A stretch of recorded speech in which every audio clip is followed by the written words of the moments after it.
అందరికీ నమస్కారం అండి. ఛానల్లోకి తిరిగి స్వాగతం. మేషరాశి జాతకులు జూలై మాసంలో 2వ తేదీన రాత్రి 8 గంటలకు ఒక ఫోన్ కాల్ వస్తుంది.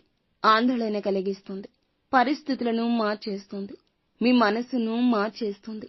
ఏమిటి ఆ యొక్క పరిస్థితి, ఏమిటి ఆ ఫోన్ కాల్ అనేది తెలియాలంటే వీడియో పూర్తిగా చూడండి.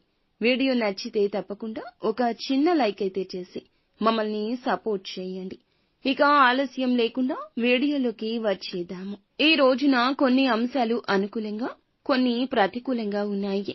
ఉద్యోగ పరంగా చూస్తే మాత్రం కొన్ని సవాళ్లు ఎదుర్కోవాల్సి వస్తుంది. పని ఒత్తిడి ఎక్కువ అవడం మూలంగా నీరసం, తలనొప్పితో బాధపడతారు. పై అధికారుల నుంచి ఒక మాట పడే అవకాశం కనిపిస్తుంది. ఏదైనా చిన్న పొరపాటు చేసి ఆ పొరపాటును ఇతర వ్యక్తులు హైలైట్ చేస్తే ఈ రోజు మీరు తత్ఫలితంగా పై అధికారుల ద్వారా మాట పడాల్సిన పరిస్థితి కనిపిస్తుంది. ఇటువంటి సిచ్యుయేషన్ వస్తుంది. ఉద్యోగార్థుల కోరిక కూడా నెరవేరుతుంది. ఇది ఒక అవకాశాన్ని మీకు కలగజేస్తుంది.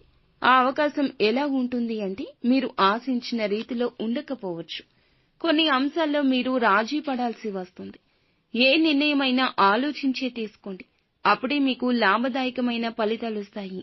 వ్యాపారస్తులకు చూస్తే వ్యాపారం సజావుగా సాగుతుంది. మీ యొక్క వ్యాపార జీవితంలో వినియోగదారుల మద్దతు కూడా లభిస్తుంది. మీకైతే కనుక ఈ రోజు దినఫలాల ప్రకారం అనుకోని ఖర్చులు ఊడిపడే అవకాశం కనిపిస్తుంది. ఊహించని ఖర్చులు రాబోతున్నాయి. మీ గృహంలో 70-80 ఏళ్లు పైబడిన వృద్ధులు ఎవరైనా ఉంటే వారి ఆరోగ్యం పట్ల శ్రద్ధ తీసుకోండి. ఏదైనా అనారోగ్య సమస్య వచ్చినప్పుడు వెంటనే పరిష్కారాన్ని ఆలోచించండి. చికిత్స తెలుసుకోవడం ఉత్తమం. అశ్రద్ధ చేస్తే గనక సమస్య తీవ్రత పెరుగుతుంది. విద్యార్థులకు ఈ రోజున చూస్తే అనుకూలంగా ఉంటుంది.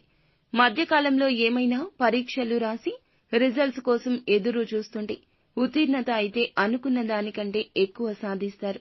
రాజకీయ పరంగా ఎవరైతే అభివృద్ధి కావాలనుకుంటున్నారో నూతనంగా రాజకీయంలో మీకైతే పేరు ప్రఖ్యాతులు ఉన్న వ్యక్తులతో పరిచయాలు ఏర్పడే అవకాశం కనిపిస్తుంది. ఇక ముఖ్యంగా చూసుకున్నట్లయితే ఈ రోజున ఒక ఫోన్ కాల్ మీకు ఈ సమయంలో వస్తుంది. ఆందోళన కలిగిస్తుంది. ఈ వార్త విన్న వెంటనే మీరైతే శివ భగవానుణ్ణి ఆరాధించండి. మీ సన్నిహితులు, బంధువులు, ఆప్తులు ఇలా ఎవరైనా సరే ఒకరికి ఆందోళన కలిగించే అంశం మీ వద్దకు వస్తుంది.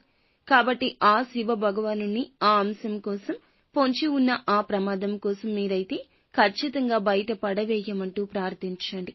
శివయ్యే మిమ్మల్ని సమస్య నుండి బయటపడేస్తాడు. మీకు ఉన్న ఆందోళన సమస్యలు తీరిపోతాయి. శివనామ స్మరణతో మీరు కాస్త ప్రశాంతత, ఊరట పొందుకుంటారు. నిత్యం హనుమాన్ చాలీసా పఠించడం వల్ల మేలుకర ఫలితాలు వస్తాయి. అంతా మంచి జరుగుతుంది.